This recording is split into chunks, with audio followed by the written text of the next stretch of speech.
Humans have inhabited this planet for many centuries. Everywhere we find the etchings of our industry, passion, and fear. As a species, we embrace hope, striving to make better the less complementary features of our lives. But we also react to each other with anger and prejudice. Illness has been our close friend for as long as we have been human, but it is still a source of private terror, especially illness that kills us. In the early 1980s, a new medical condition first appeared in North America in the gay male population. Its origin was unknown and therefore mysterious. As its lethal grip became evident, hatred toward gays and lesbians became more open and threatening.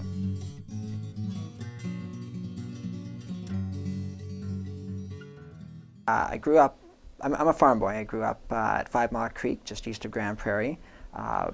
Born and raised, went to school, high school in Grand Prairie, before going to university in Edmonton. I've returned here and have always been a farm boy at heart, although I certainly have a city mentality and have always been different that way growing up. I always looked at the city as a place I wanted to be. And I left Grand Prairie in 1982, I believe it was, to go to university. During that time, you simply didn't talk about sexuality unless it was very sort of the academic sex ed class. Otherwise, you didn't talk about it, and certainly differences. You're talking about homosexuality or anything outside of the sort of the norm. It was certainly not just frowned upon, you would have been totally ridiculed and probably harassed or even beat up. So something, obviously being gay myself, it was something you completely hid. So you searched sort of very carefully and secretively.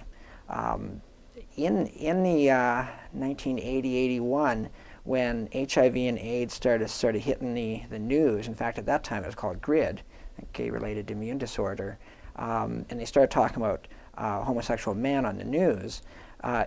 Although my interest wasn't with AIDS or GRID at the time, but certainly was with, I can maybe find out a little bit about gay people by watching the news. Now unfortunately it gave you a different angle, a very bleak angle of it, which was very frightening. So finding out the information, finding comfort was extremely difficult, and I waited very patiently to finish high school, to leave and go to Edmonton, where I was hoping to find more information in the community, which I did. When I come back to Grand Prairie, I brought that new me along. Initially, I was cautious about where I went with that, but certainly found a level of comfort and slowly came out in Grand Prairie and with my family and the community here.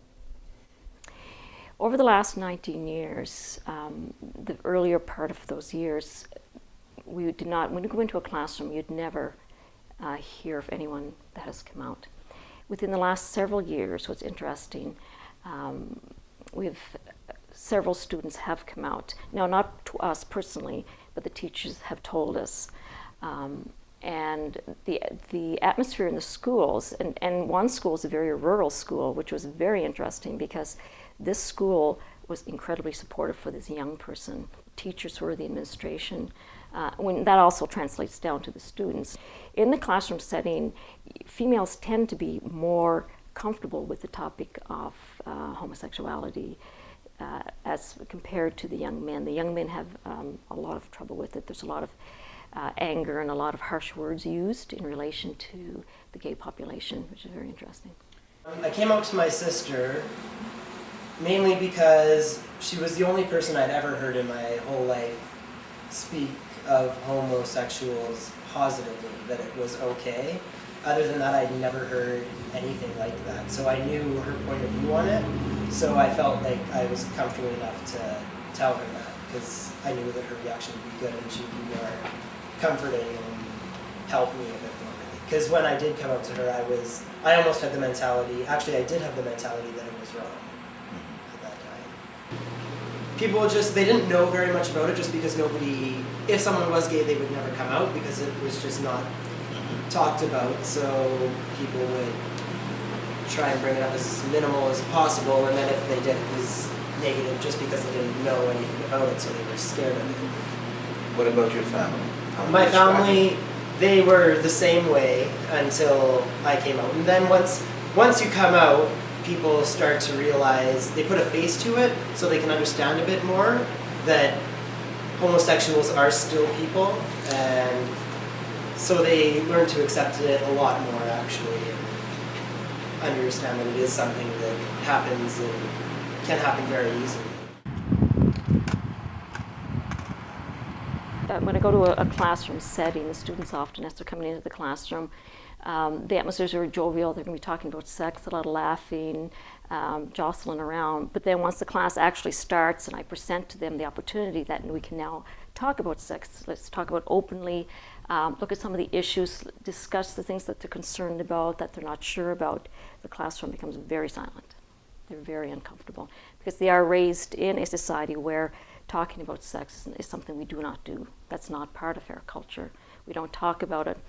And what happens there is that when we can't talk about sex, we can't be open about it, there's always that sense of embarrassment, shame, guilt, lack of information around our sexuality, which really impedes open discussion and impedes sexual agency.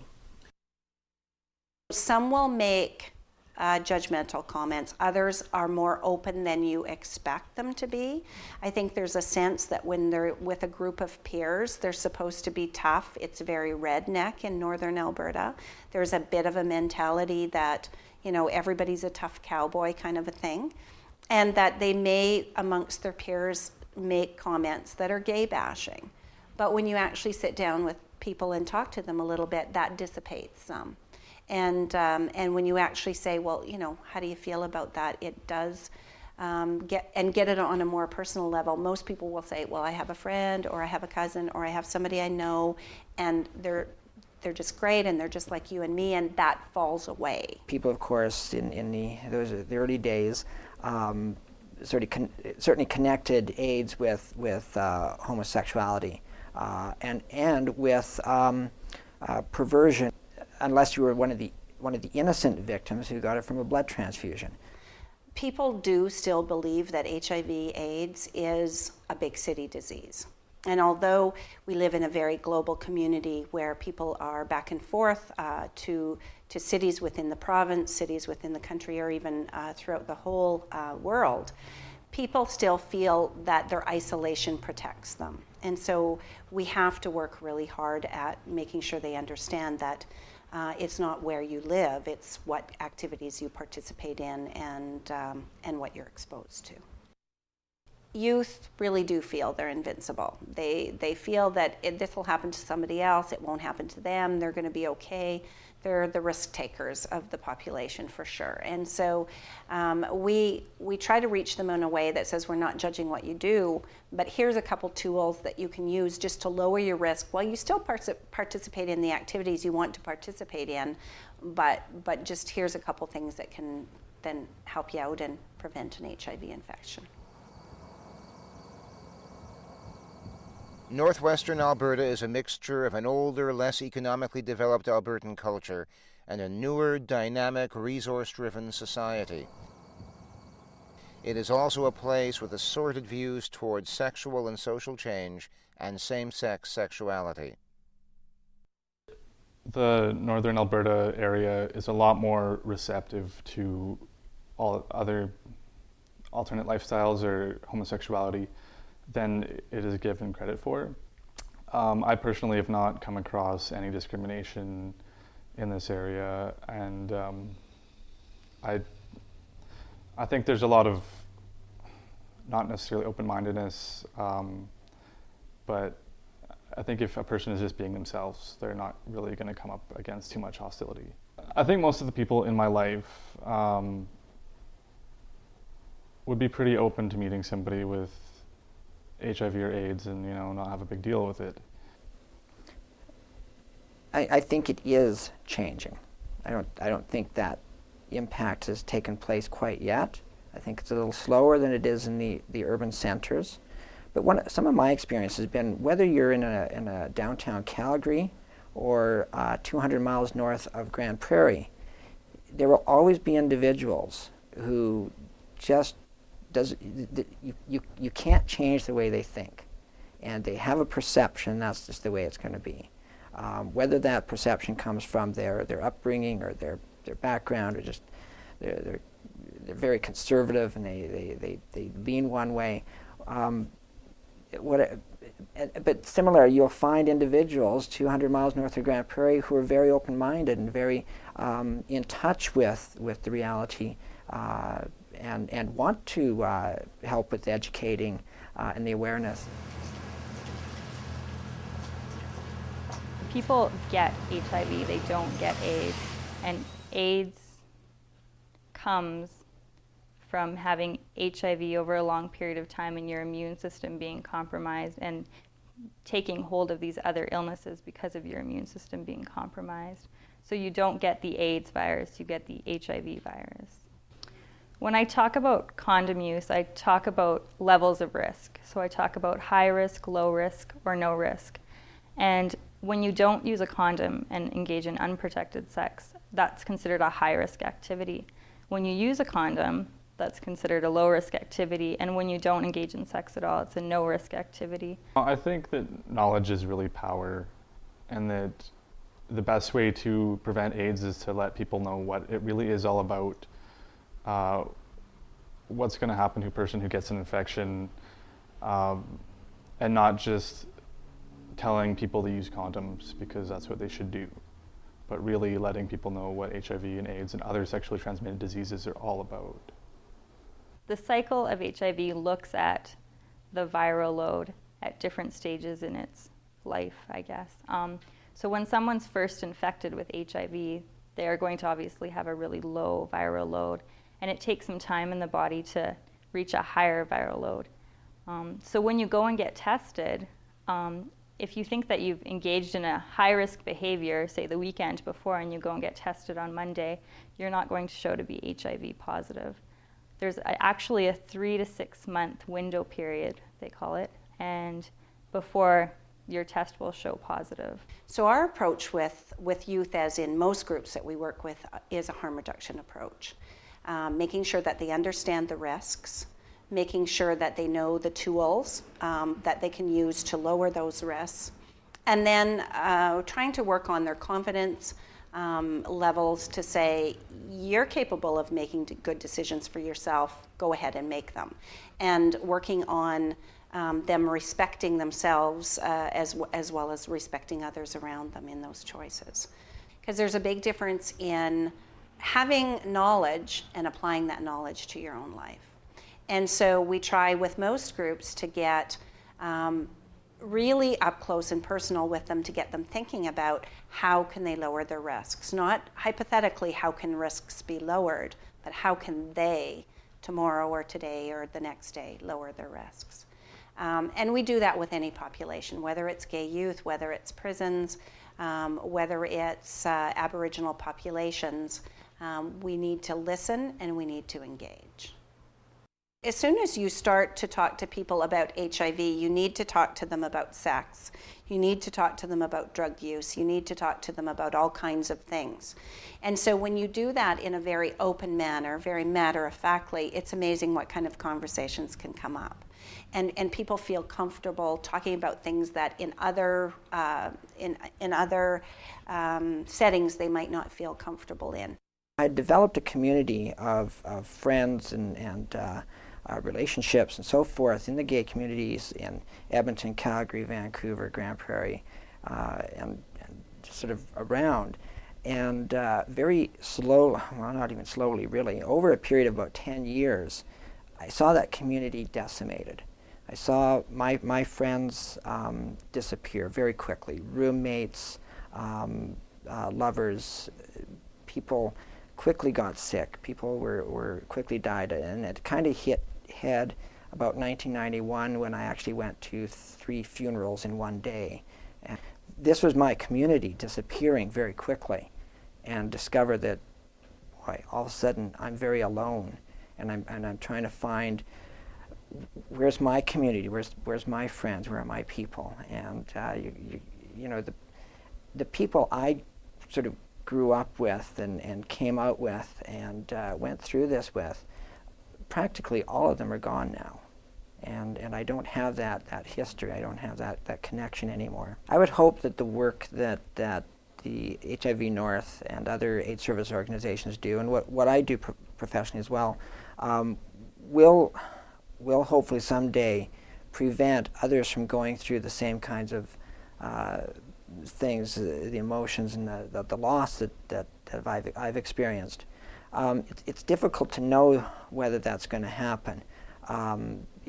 It would be great if I could channel the experience to other people so they can know exactly what it's like. But to simply tell somebody, wow, and they go, wow, that's terrible. But does it change their behavior? I don't know. I would hope it does. I think there are people out there who are thrill seekers, whether consciously or subconsciously choosing to take a risk and, you know, enjoy the excitement of it. And I don't know if there really is anything that can be said or done to prevent that. I think it may be a fantasy to think that we'll ever stop the spread of AIDS.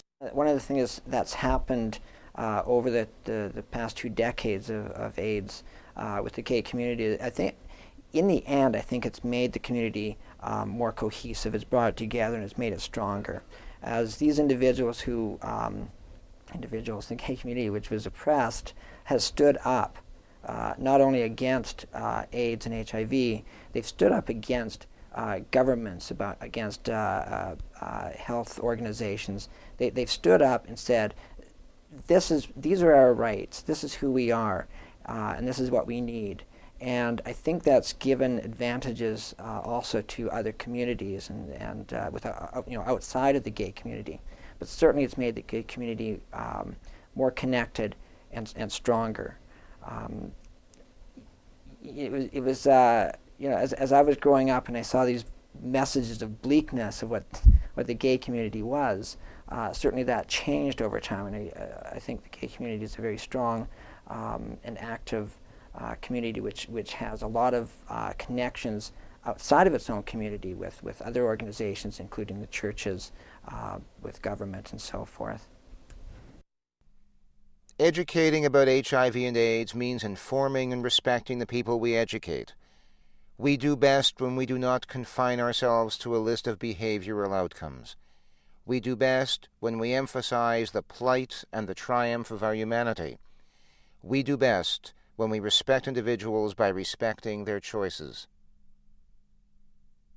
I just want to sort of reinforce the importance for young people that we start respecting our young people, respecting their sexuality, and respecting the fact that they can make decisions. We're always so worried about young people and the health indicators of high STI rates, teen pregnancy rates, abortion rates, and we think we can solve that by either scaring them or bombarding them with all types of information.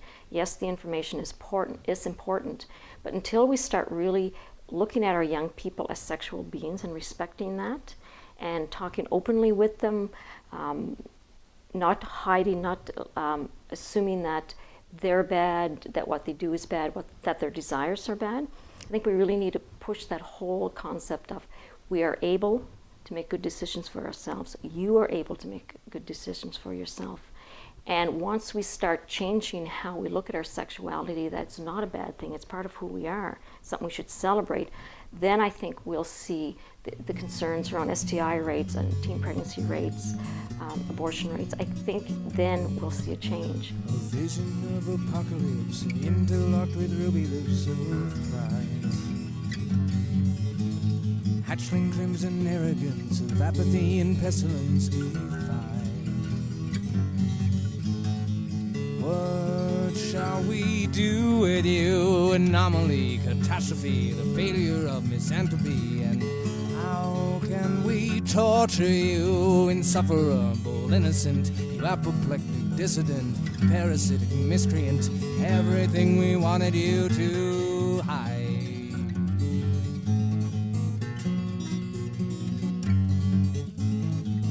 monochronic dreams you live in, variants will pull us all away. Perpetual cacophony will slowly make your imagery decay. How can you still survive your terrifying devolution, manifested execution, ordinary evolution die?